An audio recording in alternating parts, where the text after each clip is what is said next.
L-American University of Malta kienet akkreditata bħala università wara proċess dettaljat li sab li l-proġett tal-investituri privati jissodisfa r-rekwiżiti kollha.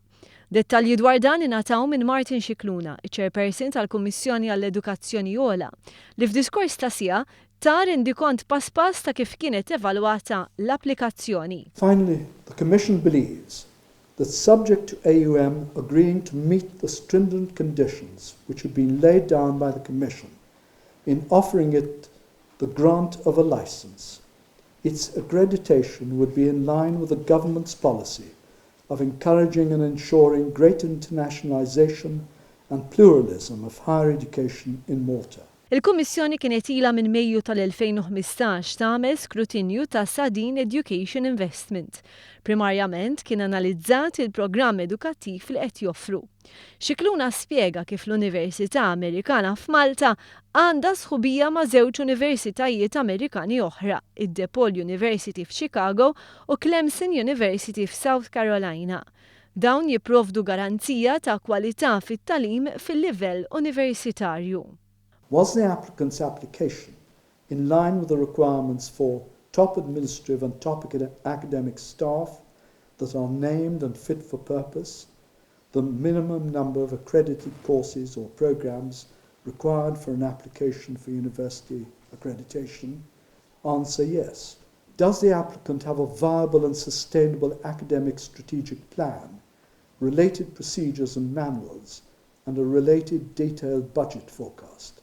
Answer yes. Martin Scicluna nota l-kontroversja li għamet brabta ma' dan l-investiment ta' 120 miljun euro f'pajjiżna. Għaldaqstant għal-ewwel darba sar due diligence tal-assi tal-investituri Sadin Education Investment. Dan sar mill-kumpanija tal-awditjar PricewaterhouseCoopers li taw ċertifikat pożittiv lill-investituri. Għalkemm xorta waħda kien deċiż li jkun hemm numru ta' kondizzjonijiet għal Sadin Education Investment biex ikun żgurat li l-investiment ikun sostenibbli u li joffri edukazzjoni tal-ogħla livell fit-tul.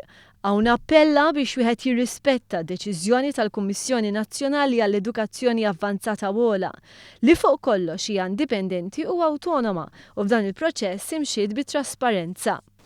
Now that you've heard openly and transparently, attributably and on the record, the way this Commission has conducted this exercise in due diligence, I hope you will agree that it has been a thorough, a professional, evidence-based and objective exercise in transparency and accountability. L-Università se tilqa' fiha mal-4,600 student u għastimat li se jkollha mal-271 akkademiku.